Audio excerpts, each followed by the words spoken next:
Hermanos, buenas noches. Son las 9 de la noche y estamos iniciando nuestra sesión de preguntas y respuestas sobre la unidad 2 del curso de Moklan. La sesión que vamos a tocar el día de hoy es unidad 2, cómo interpretar la Biblia. Y vamos a estar resolviendo preguntas sobre interpretación bíblica de la unidad 2 de su manual de Moklan, que incluye el contexto literario, histórico, contexto bíblico, teológico, aplicación cristocéntrica, aplicación del pasaje. También vamos a estar viendo, resolviendo algunas preguntas de su material de lectura.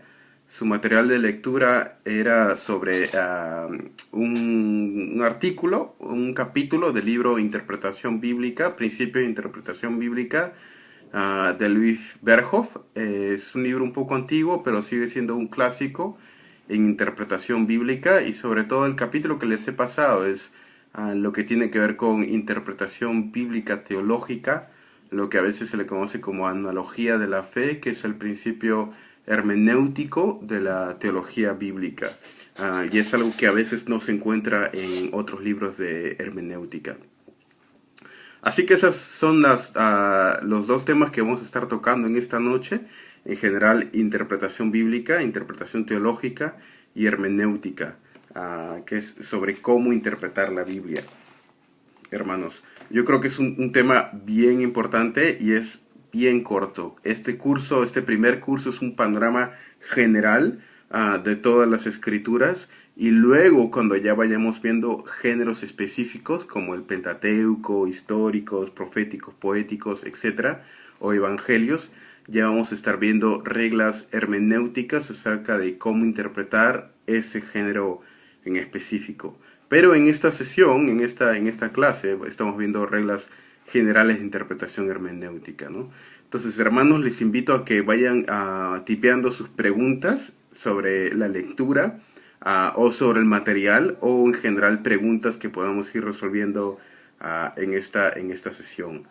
Y mientras ustedes van a ir tipeando sus preguntas, yo voy a ir hablando un poco sobre el tema en general.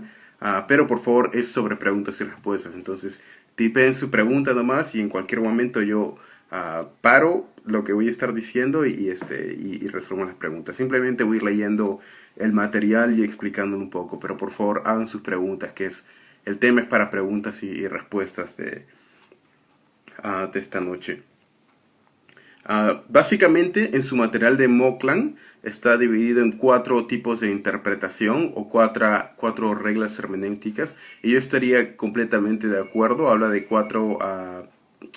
habla del contexto literario, el contexto histórico y el contexto bíblico teológico, y luego la aplicación para el día de hoy. En general, hermanos, yo creo que cuando se interpreta un pasaje, cualquier pasaje de las Escrituras, ese es el proceso que se debe seguir. Debemos comenzar con lo que es la parte del contexto histórico, luego seguir con la parte del contexto literario, luego con la parte del contexto o la teología bíblica, y luego llegar a la aplicación práctica. Y la aplicación práctica se deriva justamente de la parte teológica. Mientras que en la primera parte, en la primera parte de lo que es el contexto literario y el contexto histórico, el paso 1 y 2, contexto literario y contexto histórico, la pregunta principal que yo quiero resolver es cómo se aplicó el pasaje para los oyentes originales, qué significó para la audiencia original. Luego la interpretación bíblica teológica o la teología bíblica, que en su material de Moklan le llaman contexto bíblico, es el puente de transición que me lleva del siglo I o del siglo X antes de Cristo a la actualidad. Una vez que ese es el puente que me lleva desde el siglo I hacia la actualidad, tratando de entender todo el pasaje en su contexto bíblico teológico. Y luego la parte de la aplicación es la última parte, ¿no? En cualquier aplicación. Esteban Palacios pregunta: ¿puede llamarse a la teología bíblica un sistema hermenéutico. Sí y no. Sí y no. Sí, en el sentido de que la teología bíblica hace uso de reglas hermenéuticas específicas de manera diferente a como lo hace la teología sistemática. Y en ese sentido es un sistema de interpretación hermenéutica. Y básicamente la teología bíblica sigue las reglas de interpretación de hermenéutica clásicas, más lo que es la analogía de la fe o entender la teología en general por temas, por libros, y en este caso usa, por ejemplo, patrones, usa tipo, antitipo, profecía, cumplimiento, etcétera. Y no es al mismo tiempo un sistema de interpretación hermenéutica porque es una rama de la teología, ¿no? La teología en general se divide en 4 áreas, lo que es teología bíblica, teología histórica, teología sistemática y teología pastoral. Siendo la teología bíblica lo que está compuesta por la exégesis y el estudio de la Biblia en su propio contexto, es decir, estudia la Biblia por temas, como el tema de la adoración se desarrolla en toda la Biblia, o estudia por géneros, por ejemplo, cuál sería la teología del Pentateuco, o cuál sería la teología de los profetas o de los poetas. Estudia también la teología bíblica por autores, por ejemplo, cuál sería la teología de Pablo en comparación con la teología de Juan, qué temas en común habría entre los mismos, qué temas diferentes habría entre los mismos, etcétera. Ese es el tercer aproximamiento de la teología bíblica, y el cuarto es lo que se conoce como metanarrativa. Y ese es el aproximamiento de estudiar como un tema o cuál es el tema de toda la Biblia. Y esto es lo que estamos haciendo. El libro El Panorama Divino es un resumen de eso. Toma el tema del reino y lo desarrolla en toda la Biblia. Eso es lo que se conoce como metanarrativa. Entonces, eso es teología bíblica. Mientras que teología sistemática, ustedes ya saben, ¿no? Es doctrina de Dios, doctrina del hombre, etcétera. Teología histórica analiza la escritura ya sea por periodos, la teología histórica, etapa patrística, la reforma, teología moderna, o la estudia por autores. Ese es el segundo aproximamiento, la teología de Juan Calvino, la teología de John Owen, la teología de Martín Lutero, o la analiza cómo se desarrolla una doctrina específica, por ejemplo, cómo la doctrina de la justificación se desarrolló a lo largo de los siglos, etcétera. Y la teología histórica también traza patrones de interpretación. Y por último, la teología pastoral, que incluye consejería, ministerio pastoral, misiones, y teología ética y apologética. Apologética está dentro de teología sistemática, perdón. Entonces, sí y no, Esteban. La teología bíblica, yo diría que sí es un sistema de interpretación hermenéutico, pero también es una rama de la teología. María Luisa pregunta: hola, ya que hablaste sobre la analogía de la fe en relación a la regla sobre un pasaje que no es apoyado ni contradicho por la analogía de la fe, puede servir como fundamento positivo de doctrina con tal que sea claro. ¿Nos daría un ejemplo de este? Creo que estás refiriéndote al material de lectura, ¿verdad, Mera Lisa? Me parece que Berhoff toca ese punto, me parece que es en la última página, en el último párrafo del material de lectura de Berhoff. Me parece que él habla acerca de la analogía de la fe. Tanto como recuerdo, Berhoff menciona 4 puntos sobre usar la analogía de la fe, y ese me parece que es el segundo o tercer punto. Y creo que a lo que Berhoff se refiere es esto. Sí, sí, ¿verdad? Sí, creo que aún recuerdo un poquito de la lectura. Y creo que a lo que Berhoff se refiere es esto. Berhoff está haciendo una comparación entre la manera como hacer teología a raíz de la manera de analogía de la fe. En analogía de la fe, uno toma un pasaje claro de las escrituras que está apoyado por otros pasajes, y eso me sirve como base de interpretación de la analogía de la fe. Y esto sería una doctrina mayor, por ejemplo, la doctrina de Cristo, o la divinidad de Cristo, la doctrina de la Trinidad, etc. Ahora, hay pasajes en las escrituras que a veces no se conectan directamente con ninguna doctrina. Ah, por ejemplo, no sé, cuando Jesús le dice al paralítico, toma tu cama y sígueme, por ejemplo. Ya, ese pasaje, ese verso específicamente no se desarrolla, no se conecta directamente con una doctrina mayor. Si yo quiero conectar una doctrina mayor, tendría que tomar todo la historia del paralítico. Ah, Ahora, a veces, si es que ese pasaje yo puedo usarlo con reservas para apoyar de manera secundaria otro tema o otra teología o una doctrina de las escrituras, sabiendo de que no es una relación directa analogía de la fe, sino una analogía secundaria. Y se me viene a la mente uno, que sería un ejemplo clásico, cuando Jesús le dice a Lázaro, Lázaro, a ti te digo, ven, y Lázaro resucita y sale de la tumba. ¿Han escuchado eso? En algunas teologías sistemáticas se usa eso como una ilustración de la regeneración. Dicen, de la misma manera que Jesús le dijo a Lázaro, Lázaro, sal de la tumba y sígueme. Eso, en algunas teologías sistemáticas dicen, eso es un ejemplo de la regeneración. Y ahora, eso es analogía de la fe, por ejemplo, usar una ilustración. Pero en este caso, ¿estaba el Señor Jesucristo enseñando la doctrina de la regeneración en ese milagro?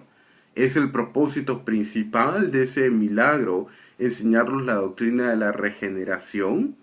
¿O está Cristo autentificando su ministerio de manera tipológica de su propia resurrección y el Evangelio en la resurrección futura escatológica?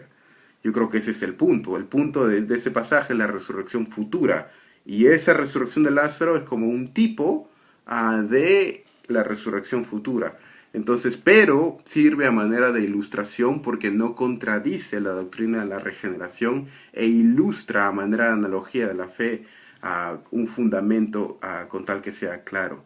Y yo creo que eso es a lo que se refiere a Berhoff. Ese es un pasaje que no es apoyado ni contradicho por otro pasaje en cuanto a la regeneración, ¿no? No podría ser lo mismo, por ejemplo, de otros pasajes para apoyar otro tipo de doctrinas, ¿no? Y a veces eso se hace con escatología, especialmente a veces en lo que es la doctrina del rapto, el rapto de la iglesia, a veces se usan algunos pasajes que no era necesariamente lo que Pablo quería mencionar o en otros lugares, ¿no?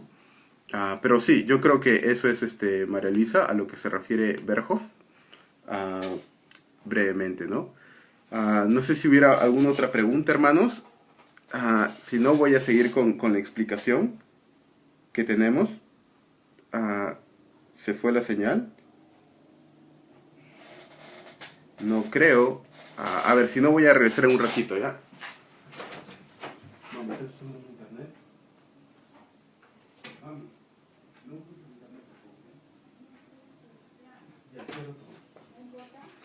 No.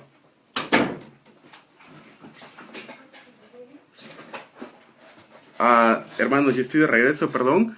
Dice que la conexión es débil. ¿Me pueden ver?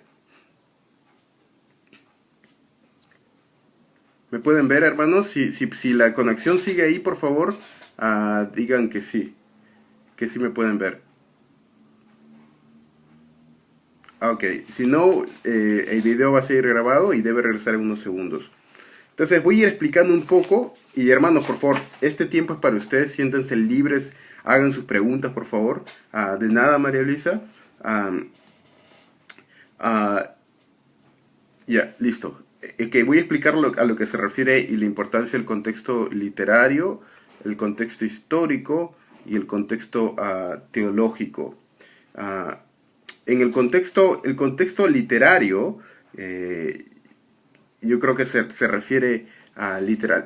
En el contexto literario habla de lo que está en el texto mismo. Es lo que a veces más se entiende por contexto, ¿no? El contexto literario es decir lo que está antes en el texto y después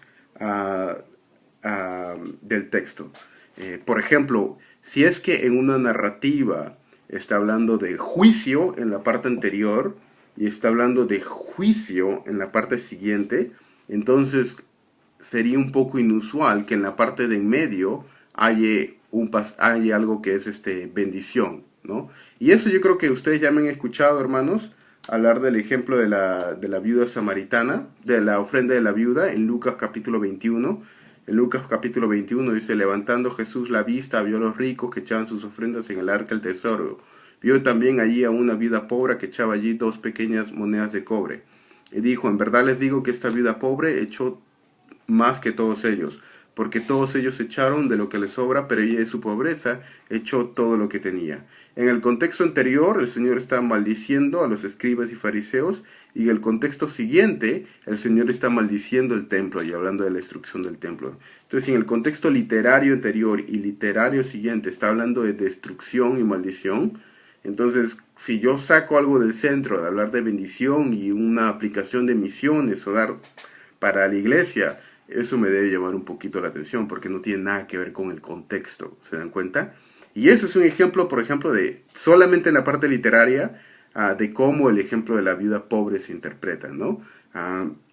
Yo creo que debemos tener en cuenta el contexto literario, qué está antes, qué está después, etcétera, ¿no? Pero también el contexto literario de todo el libro, para al momento de interpretar, cómo se conecta este pasaje con en general la interpretación de todo el libro, ¿no? Debo saber al menos cuál es el tema general del libro. Y ahí en la parte de la interpretación literaria debo tener en cuenta las palabras que se repiten, hay palabras que se repiten, hay cuáles son las conexiones, etcétera, ¿no? Y ese es en la parte del contexto literario, hermanos.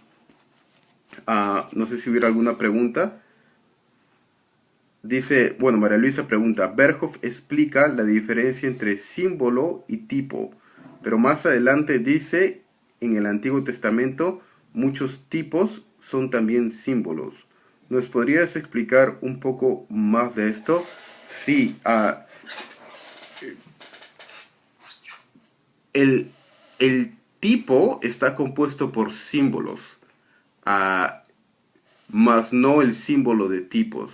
El tipo es un patrón repetitivo en el Antiguo Testamento que me hace referencia a un cumplimiento en el Nuevo Testamento. Y el tipo me ilustra una verdad teológica que es repetida a través de un patrón. Por ejemplo, un tipo sería Moisés como el profeta de Dios. El profeta de Dios, Moisés. Y ese tipo de Moisés como profeta, que apunta a Cristo como profeta, ese es un tipo que se va repitiendo en cada profeta del Antiguo Testamento, que figura a Moisés. Por ejemplo, Samuel, ¿no? Samuel hace una referencia o hace una analogía a través de Moisés. Y ese sería un tipo, pero un símbolo es lo que está conformado el tipo. Un tipo puede tener 4 o 5 símbolos, ¿no? Por ejemplo, en un símbolo de Moisés, por ejemplo, sería la vara de Moisés. Cuando ustedes recuerdan, por ejemplo, en Éxodo capítulo 17, cuando a Moisés se le dice que golpee la roca, y esa vara de Moisés simbolizaba el juicio de Dios. Cada vez que Moisés golpeó el Nilo, era el juicio de Dios y el Nilo se abre. Moisés golpea con la vara la tierra y comienzan las plagas. Esa vara representaba o era un símbolo de juicio. Ahora, cuando Moisés golpea la roca, era el juicio que estaba cayendo sobre Dios mismo por el pecado del pueblo. Y por eso se identifica a Dios como la roca. Y de esa roca brotan aguas vivas. Por eso es que luego en el Nuevo Testamento se le llama a Cristo la roca, que recibe sobre sí mismo el juicio de Dios y él se identifica como el agua viva. Pero esa vara, por ejemplo, es un símbolo. ¿Por qué? Porque no aparece en otros contextos la vara. La vara está solamente relacionada con Moisés y con juicio. En cambio, Moisés como profeta es un tipo, porque ese tipo aparece constantemente en patrones. ¿Se dan cuenta? Un tipo está compuesto de símbolos. No son exactamente lo mismo, pero tienen relación. Espero que eso ayude a María Luisa. Es un tema bien amplio, puedes seguir luego con otra pregunta, María Luisa, si es que no ha quedado muy claro. Christopher pregunta, hola Jaime, con respecto a la lectura adicional de Berhoff, en el capítulo 2 inicia el Antiguo Testamento y Nuevo Testamento constituyen una unidad. La doctrina de la redención fue esencial para el pacto antiguo como el nuevo pacto. ¿Podrías ampliar un poco esto, por favor? Sí, yo creo que debemos guardar dos puntos en cuanto a la interpretación de la escritura, y es la unidad y la diversidad.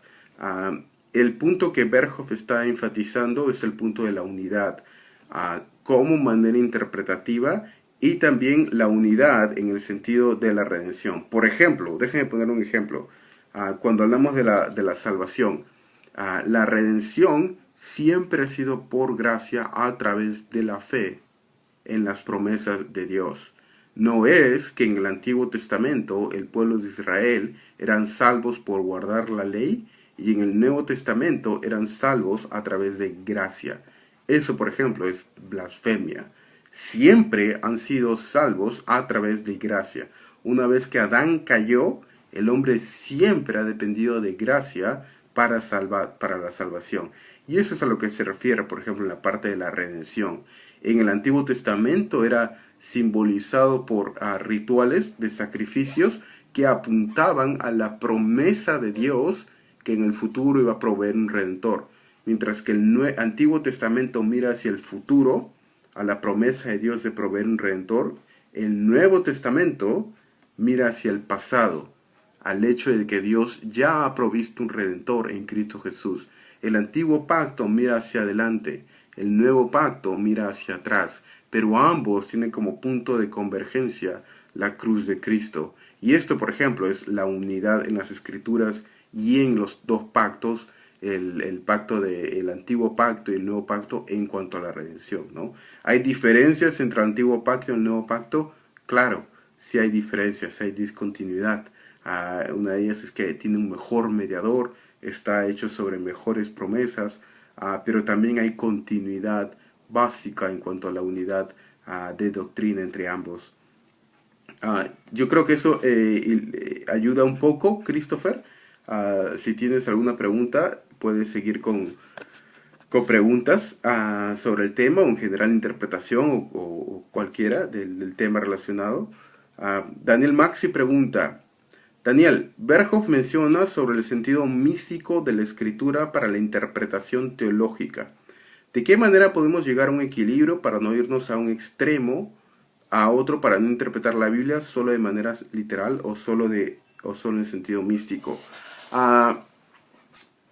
Daniel, cuando Berhoff se refiere al sentido místico de la escritura, Berhoff está escribiendo en el siglo XIX, y lo que Berhoff hablaba por sentido místico es lo que nosotros le llamaríamos el sentido teológico. No se refiere a un sentido espiritual en el sentido de la época medieval, que había un sentido detrás del texto. En la teología, en la hermenéutica de la época liberal, especialmente desde los siglos II al siglo XVI, la manera como se interpretaba la Biblia era de cuatro maneras, ¿no? Había cuatro sentidos, se llamaba la cuadrigia, y había el sentido tropológico, el sentido analógico, el sentido alegórico y el sentido espiritual. Esas eran las cuatro maneras como se interpretaban, ¿no? Tropológico, alegórico, analógico y espiritual. Lo que se mencionaba en la época medieval, en la parte alegórica, es lo que nosotros no tomamos. Y ahí era lo que a veces, por ejemplo, Agustín decía de que el arca representaba la parte del costado del Señor Jesucristo, y hacían, ese es Agustín en la ciudad de Dios, ¿no? Y hacían alegorías sobre las escrituras. El sentido tropológico es lo que nosotros le llamaríamos la aplicación, ¿no? La aplicación a nosotros. El sentido analógico es la parte de la aplicación en cuanto a la teología sistemática, y la parte mística yo creo que es a lo que Berhoff se refiere con lo que el punto de teología bíblica, ¿no? No creo que esté hablando de un sentido místico en el sentido católico, ¿no? De misticismo, sino un sentido de analogía de la fe. Yo creo que Berhoff usaría el sentido místico con analogía de la fe. Y yendo directamente a tu pregunta, ¿cómo podemos llegar a un equilibrio para no irnos de un extremo a otro, para no interpretar solo la Biblia de manera literal o de manera mística o de manera teológica? Yo creo que no es una o lo otro. Para tener una buena interpretación bíblica tengo que tener ambas. Y de hecho, no solamente literal, porque la parte literal responde a la pregunta cómo se aplicó a la audiencia original. Y esa es una pregunta importante. Y en el sentido literal, yo tengo que tomar la parte del contexto literal y el contexto histórico. Eso es lo que a veces se le conoce como hermenéutica histórico-gramatical, es decir, el contexto histórico y el contexto literario. Esa es la primera parte, qué significaba para ellos. Pero para llegar a ver qué significa para mí, yo creo que la parte de interpretar las escrituras no es solamente qué significó para ellos en la audiencia original, sino también qué significa ese pasaje en el canon de toda la escritura, a la luz de toda la redención de Dios, y ahí recién puedo llegar a cómo se aplica a mi propia vida. Una vez que puedo responder a la pregunta cómo se conecta ese pasaje con la historia de la redención y cómo se conecta con la historia, con la persona, mensaje y obra de Cristo Jesús. Yo creo que es importante hacer esto porque si no lo interpreto de manera literal, entonces la Biblia básicamente va a ser solamente un libro que va a ser acerca de mí, mis necesidades, y voy a descontextualizar cualquier pasaje. Y si yo no lo interpreto de manera literal, lo único que voy a predicar de la Biblia es mi sistema teológico. Voy a predicar de cualquier pasaje 5 puntos, o el cristiano carnal, o la soberanía de Dios, o cualquier otra manera, ¿no? Y ese es el problema, a veces con gente que llega a veces nuevas a la doctrina de la gracia. Por ejemplo, dicen Juan 3:16, porque de tal manera amó Dios al mundo que dio a su Hijo unigénito. Dicen, no, ese pasaje no puede estar hablando del amor de Dios a toda la humanidad, porque el amor de Dios es solamente para los escogidos. Así que Juan 3:16 se aplica solamente a los escogidos.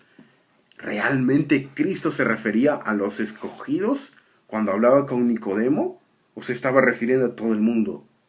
Se refería a todo el mundo en el contexto de Juan 3:16. En el contexto de 1 Juan 2, yo creo que sí se refería a que no hay diferencia entre judío y griego, sino el amor de Dios es para judío, griego, escita, negro, blanco, gringo, cholo, es para todo el mundo, sin distinción. Ah, pero en Juan 3:16 yo creo que es universal. Es el amor de Dios para toda la humanidad. Y ese es el peligro de no interpretarlo literalmente. Ahora, ¿cuál sería el peligro de hacer lo opuesto? De interpretarlo solamente de manera literal, es decir, en el contexto histórico, literario, gramatical, y no llegar a la parte de la teología bíblica y a la parte teológica de la aplicación para el día de hoy. Es que básicamente lo único que yo voy a decir, es decir, voy a tener una Biblia desconectada completamente, irrelevante acerca de Cristo, y la aplicación hacia mi propia vida va a llegar a ser solamente moralismo o legalista. ¿Por qué? Porque yo voy a entender ese pasaje y voy a responder adecuadamente qué significaba para ellos. Pero porque no voy a tener la posibilidad o el conocimiento de responder qué significó y qué me enseña acerca de Cristo, entonces cuando llegue a la aplicación, voy a aplicarlo directamente a mi vida. Y al aplicarlo directamente a mi vida, voy a hacer una aplicación moralista o legalista. Básicamente voy a decir, esfuérzate más, ora más, lee tu Biblia más, ayuna más, etcétera. ¿Por qué? Porque el pasaje no va a ser primariamente acerca de lo que Cristo ya ha hecho en la cruz, sino acerca de lo que yo tengo que hacer.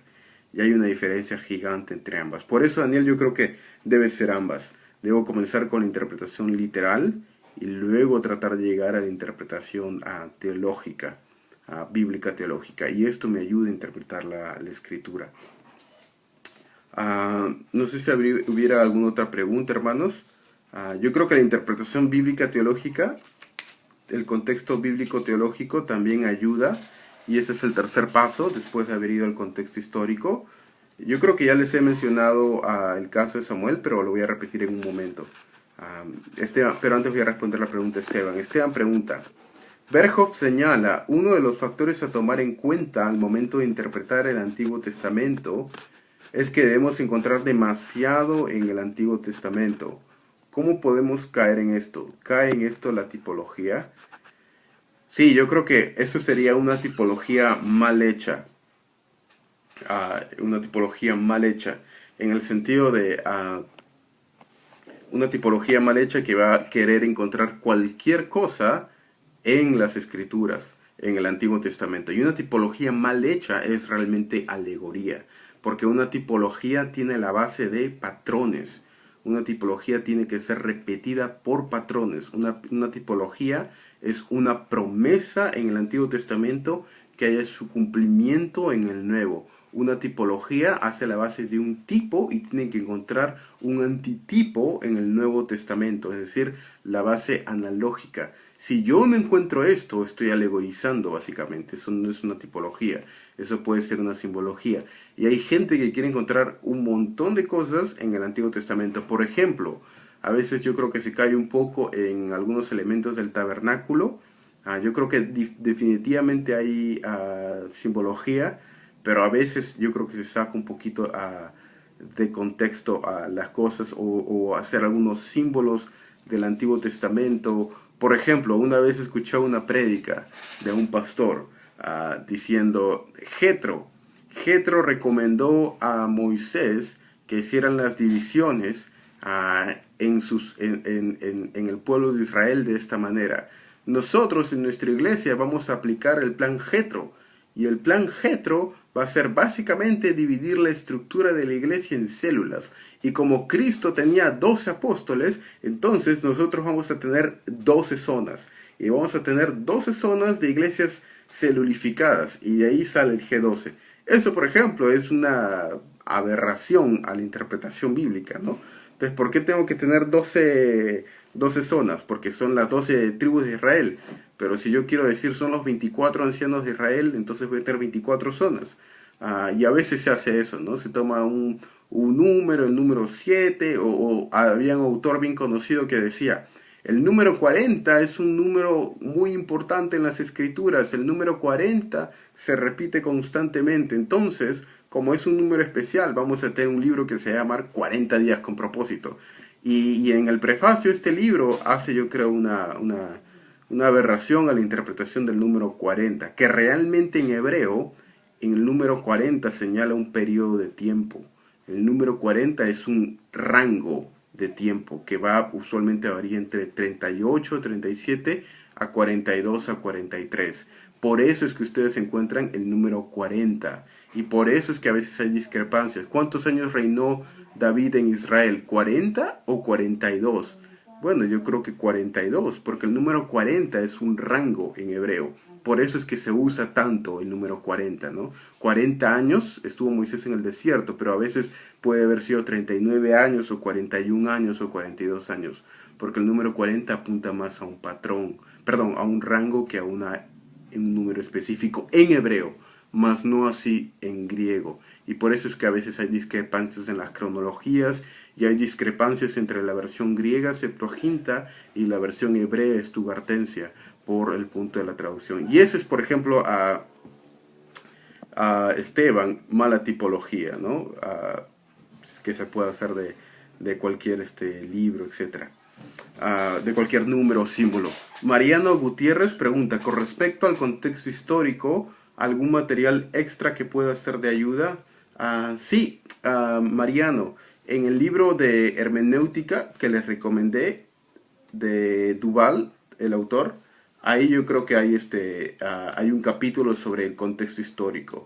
Y ahí ustedes pueden verlo. Ahorita estoy buscando el libro. Aquí tengo el libro de Scott Duval, Hermenéutica, Entendiendo la Palabra de Dios. Um, Ahí ustedes pueden ver el contexto histórico, es el capítulo 6, ¿no? En la parte 2 del libro, en el capítulo 6, dice el contexto histórico y cultural. Y ahí en el capítulo 6, él le dedica a casi 35 páginas en el capítulo 6 a hablar solamente del contexto histórico. Entonces, ese libro, Hermenéutica, publicado por editorial CLIE, del autor Daniel Hayes y Scott Duval, es quizá uno de los mejores un libro muy bueno de hermenéutica, ¿no? Y ahí puedes encontrar más sobre el contexto histórico, Mariano. Es de la colección teológica contemporánea, el volumen 26. Y ahí hay más en el capítulo 6 sobre el contexto histórico, ¿no? El capítulo de Berhoff que tenían que leer era netamente lo que era la interpretación teológica para que es la base de la teología bíblica, ¿no? No sé si hubiera alguna otra pregunta, hermanos, en general de interpretación, hermenéutica, interpretación bíblica, etcétera. Si no, voy a seguir un poquito hablando para aprovechar el tiempo, hermanos. Yo creo que cuando hablamos específicamente de la aplicación del pasaje, es muy importante, antes de aplicar el texto y tratar de responder a la pregunta, ¿qué significa para mí? Es muy importante tratar antes de eso de responder a la pregunta, ¿qué me dice este pasaje de la persona, obra y mensaje de Cristo Jesús? Una vez que termino con todo el contexto literario y sigo por el contexto histórico y estoy llegando al contexto bíblico teológico, es importante responder a la pregunta, ¿qué me dice este pasaje de la persona, mensaje y obra de Cristo Jesús? Y una vez que yo expongo esto a mis oyentes, es ahí recién que yo le puedo aplicar. ¿Por qué? Porque la aplicación del pasaje o del sermón surge como consecuencia de lo que Cristo ya ha hecho por mí en la cruz. La fuerza y la motivación de la congregación para hacer algo es a la luz de lo que Él ya ha hecho por mí. Él ha hecho algo por mí en la cruz, entonces como consecuencia de esto yo hago algo por Él.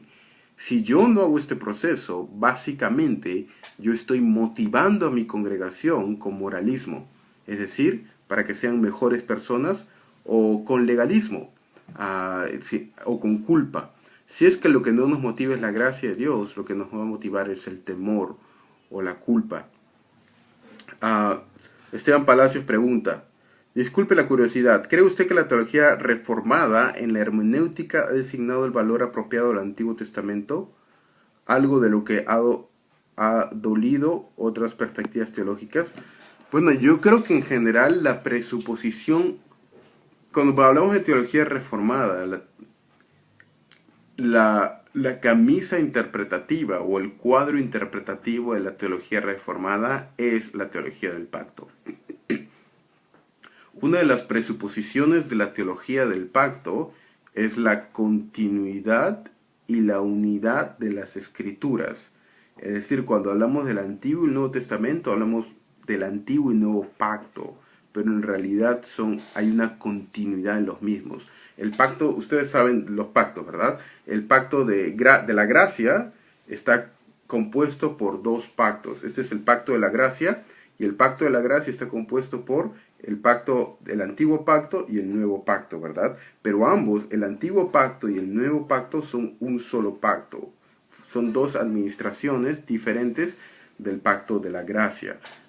Diferentes pero con continuidad. Esa continuidad básica es lo que me capacita para hallar patrones entre el Antiguo y el Nuevo Testamento, simbologías entre el Antiguo y el Nuevo Testamento, continuidad entre el Antiguo y el Nuevo Testamento, tipologías y antitipos entre el Antiguo y el Nuevo Testamento. Es así como yo puedo sacar básicamente cuál es el tema de las Escrituras o cuáles son los temas que se van variando a lo largo de las Escrituras. Porque yo asumo que hay un tema, el tema del templo, por ejemplo, y cómo el tema del templo se va repitiendo en cada época, ¿no? ¿Por qué? Porque asumo la continuidad y la unidad básica de las Escrituras. En el otro extremo está el dispensacionalismo clásico. Ahora, como ustedes saben, el dispensacionalismo se divide en tres, ¿verdad? Dispensacionalismo clásico, dispensacionalismo revisado y dispensacionalismo progresivo.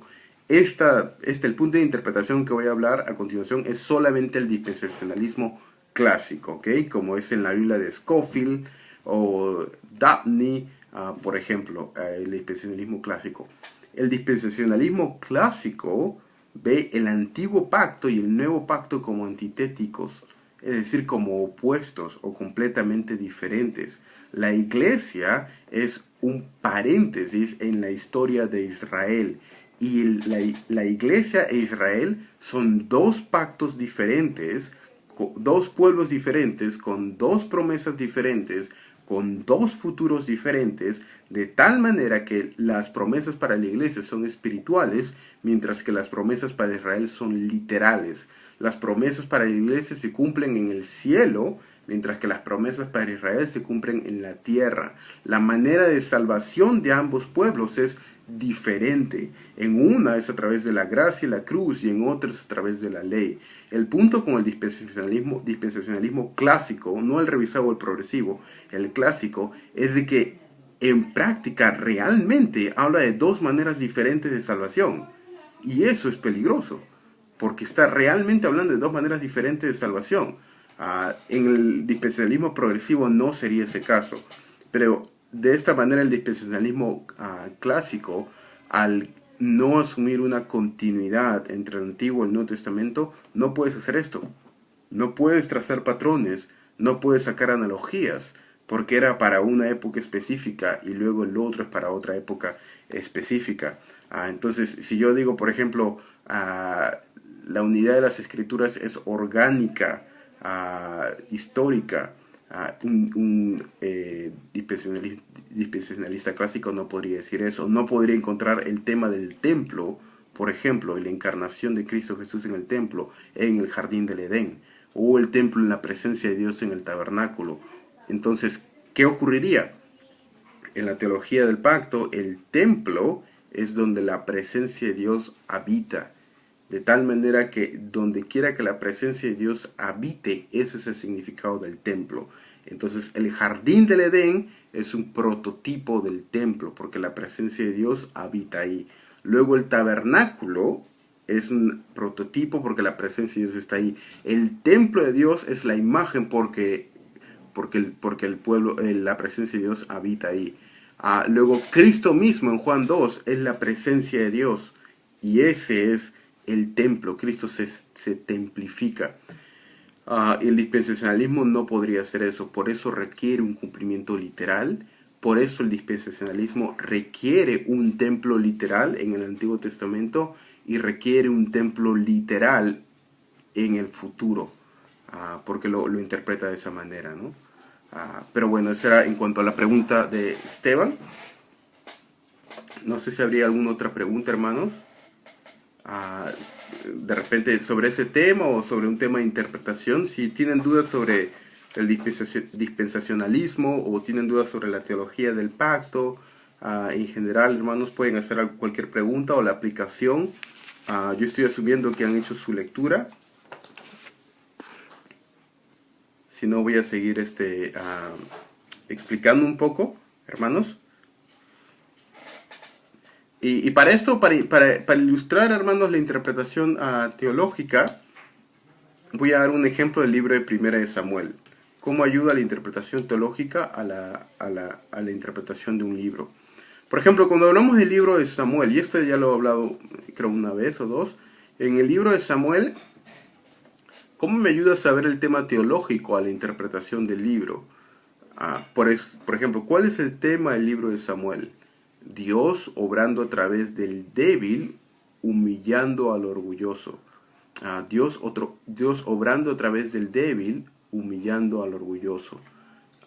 Y ese es un patrón. Dios obra a través del débil, humillando al orgulloso. Ese es un patrón que se repite y se repite y se repite. Entonces, cuando yo estoy interpretando, yo sé el tema teológico del libro, yo sé cuál es el patrón y ahora debo tratar de encontrar el patrón. Dios obrando a través del débil, humillando al orgulloso. Dios obrando a través del débil, humillando al orgulloso. Debo tratar de ver en interpretación teológica quién es el débil y quién es el fuerte en este pasaje. A través de quién está Dios obrando. Y ahí es donde puedo comenzar a sacar tipologías, etcétera, ¿no? Por ejemplo, 1 Samuel comienza con Ana, ¿no? En el capítulo 1. ¿Quién es el débil y quién es el fuerte en el capítulo 1 de 1 Samuel? Bueno, el 1 Samuel habla de Ana y Penina, ¿verdad? Penina, la mujer fértil, la mujer fuerte; Ana, la mujer despreciada, la mujer infértil, la mujer estéril, que era completamente un ostracismo. ¿A través de quién Dios obra? Dios obra a través de Ana, la mujer débil. ¿Y a quién humilla? a la mujer fuerte, Penina. ¿Se dan cuenta el patrón? Y luego sigue en el capítulo 2. Y en el capítulo 2, ¿a quién está comparando? Bueno, el capítulo 2 es el cántico de Ana y el juicio sobre los hijos de Elí, perdón. Y ahora en el capítulo 2, ¿a quién compara? A los hijos de Elí con los hijos de Ana. ¿Se dan cuenta? ¿Quién es el fuerte? Los hijos de Elí. ¿Quién es el débil? El hijo de Ana, Samuel. ¿A través de quién Dios obra? A través del débil, a través de Samuel. ¿Para humillar a quién y juzgar a quién? A los hijos de Elí, el fuerte. ¿Se dan cuenta? Nuevamente este patrón. Esta vez son los hijos de la menospreciada con los hijos del hombre más poderoso de Israel. Y este patrón sigue. Luego en el capítulo 3. El capítulo 3, ¿qué es? Dios llama a Samuel. Nuevamente, la comparación es entre Samuel y Elí, entre un niño y el sumo sacerdote. ¿Quién es el débil? Samuel. ¿Quién es el fuerte? Elí, el sumo sacerdote. ¿A través de quién Dios obra? A través de Samuel. ¿Para humillar o juzgar a quién? A Elí, el hombre más poderoso. Dios obra a través de un niño para traer su palabra y comunicarla al pueblo, humillando al sumo sacerdote antiguo. ¿Se dan cuenta este patrón? Y así este patrón se va repitiendo constantemente en cada capítulo del libro. Termina una narrativa y sigue este patrón, y sigue este patrón. Luego Saúl y David, nuevamente a través de quién Dios obra. David, humillando a quién? A Saúl. Luego David y Goliat. ¿Se dan cuenta? O luego Saúl y Jonatán, inmediatamente. O luego los 300 de David, que eran los débiles, a través de cuales Dios obra y llegan a ser los valientes de David. ¿Se dan cuenta? Y así, todo el libro, capítulo por capítulo, sigue ese patrón.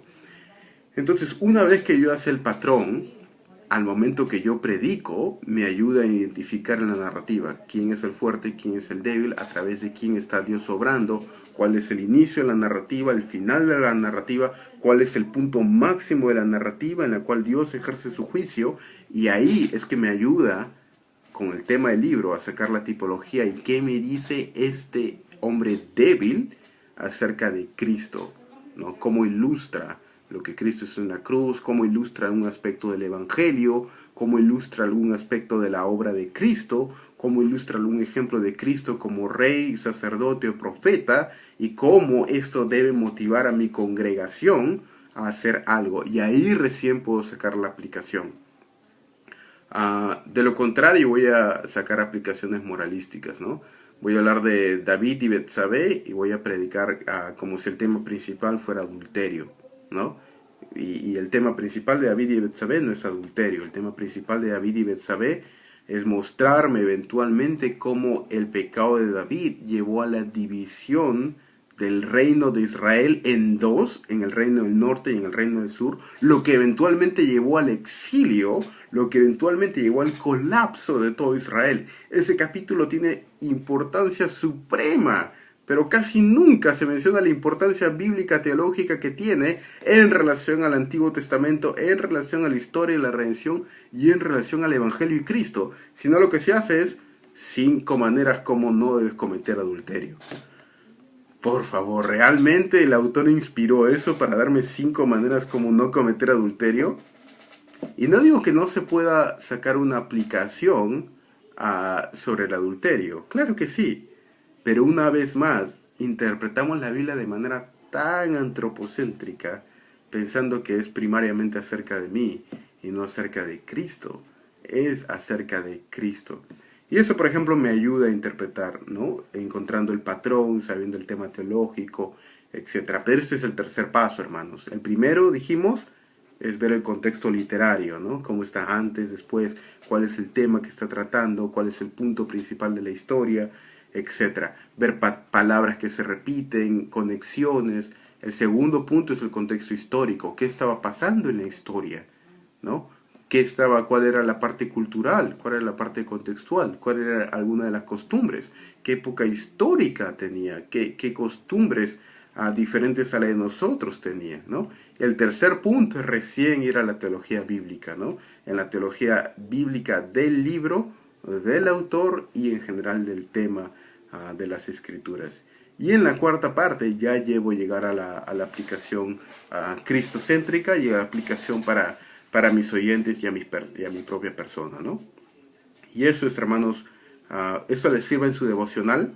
Cuando estén leyendo un pasaje, háganse las mismas preguntas, vean el contexto, verso anterior, verso siguiente, qué palabras se van repitiendo, por qué, cuáles son algunas de las figuras literarias, etcétera, cuál es la parte histórica, luego la parte bíblica teológica, etcétera, ¿no? Y eso es lo que vamos a estudiar en el curso. ¿Alguna otra pregunta, hermanos? Veo que hay varios viendo. Aquí me sale el número de las personas que están viendo. Por favor, anímense a hacer preguntas. Esto es para ustedes. Sobre interpretación teológica, hermenéutica, etc.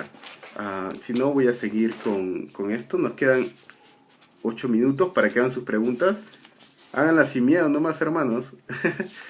Esto no lo va a ver nadie, así que normal puedo rajar. ¿Siempre hay un sentido místico? Pregunta Esteban. Sí, el sentido místico se refiere al sentido teológico. Y el sentido teológico se apoya en la unidad de las escrituras. Cuando hablamos de la parte histórica y la parte espiritual, yo creo que la interpretación tiene que ver con nuestro concepto de Biblia. ¿Qué es la Biblia? La Biblia es la palabra de Dios. Amén, amén. ¿Pero qué significa que la Biblia es la palabra de Dios? Bueno, la Biblia es la palabra de Dios porque da testimonio de la palabra de Dios. ¿Y quién es la palabra de Dios? La palabra de Dios es la segunda persona de la Trinidad, el Hijo. Y el Hijo se encarnó, Cristo Jesús. Y Jesucristo es completamente divino y completamente humano. Y las Escrituras dan testimonio de Cristo de esa manera. Que las Escrituras en un sentido son completamente humanas y completamente divinas. Y cuando yo enfatizo el aspecto histórico, literario, estoy enfatizando el aspecto humano de las Escrituras, y en este caso el aspecto humano de Cristo. Pero cuando yo enfatizo el aspecto espiritual, teológico, enfatizo el aspecto divino de las Escrituras. Las Escrituras son ambas al mismo tiempo, divina y humanas.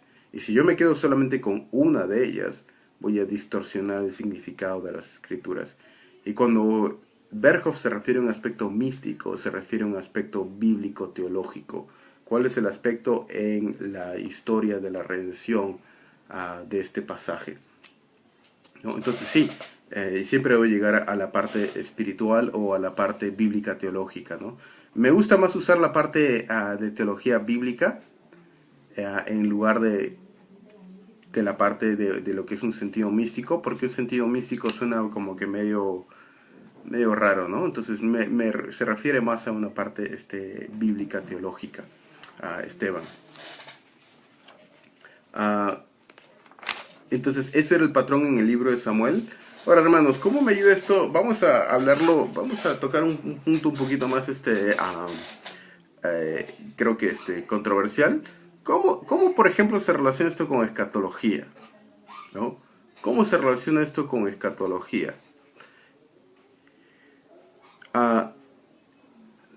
Independientemente de cuál sea tu sistema teológico, ya sea que seas premilenial, postmilenial o amilenial, debes tener en cuenta que la diferencia primaria entre la postura amilenarista, es decir, y la postura premilenarista y la postura postmilenarista, la diferencia primaria no es en la exégesis de los pasajes.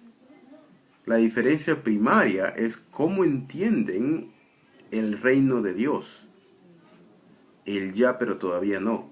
Si se entiende el reino de Dios como algo mayormente o completamente futuro y que no está presente, entonces los últimos días son el futuro. por lo cual ahora no estamos viendo los últimos días. Y eso generalmente es típico de una interpretación premilenarista. Sí, Esteban, Daniel Max hace una pregunta antes de seguir con este tema de escatología. Hermano, entonces vemos la importancia de la lectura completa de la Biblia para tener una correcta interpretación de la historia de la redención. ¿Recomendaría seguir un plan de lectura de la Biblia o leerla de tapa a tapa? Ah, yo creo que eso depende mucho en qué época de tu vida espiritual estés, o también depende del énfasis que quieras lograr. Creo que cuando un cristiano comienza, debes leer lo más rápido que puedas toda la Biblia, irla de corrido, de tapa a tapa. Ah, yo creo que luego puede variar. Yo, por ejemplo, ahorita estoy leyendo la Biblia de tapa a tapa, leyendo de Génesis, Éxodo, todito completamente, ¿no? De tapa a tapa. A veces lo que he hecho es ir de una manera histórica. Hay planes que te narran la interpretación histórica y cómo los pasajes se conectan, ¿no? Leo, por ejemplo, un pasaje en Crónicas, leo un pasaje en Isaías, etcétera, ¿no? Ese es un plan diferente. A veces hay otros pasajes que lo hacen de manera temática. El año pasado, a comienzo de este año, leí 3 meses de manera temática, ¿no? Hay un plan que era 10 días, por ejemplo, acerca de la administración del dinero, 10 días acerca de atributo de Dios, 10 días acerca de esto. Y eso es otra manera de leer la Biblia, ¿no? Entonces yo creo que depende mucho de eso. Ahora, la historia de la redención tiene su base en la historia. Entonces lo que más te ayuda para tener una comprensión de la historia de la redención y una interpretación correcta es leer la Biblia de manera histórica. Entonces, si nunca has leído la Biblia de manera histórica, consigue un plan que te narre los capítulos de manera histórica. Por ejemplo, que conecte el libro de Jonás con Segunda de Reyes. Por ejemplo, que conecte el libro de Isaías con Primera de Crónicas. Por ejemplo, que vaya conectando los libros de esa manera. Porque de lo contrario, no, lo que los profetas están diciendo estaba enraizado en la historia. ¿No es cierto? ¿Quién vivió antes, por ejemplo? ¿Nehemías o Isaías? Bueno, Isaías vivió 300 años antes que Nehemías, ¿verdad? Sin embargo, en su Biblia, en la Biblia que nosotros tenemos, ¿qué libro está antes? ¿Nehemías o Isaías? Nehemías. Pero Nehemías vivió 300 años después que Isaías. ¿Se dan cuenta? Y es porque,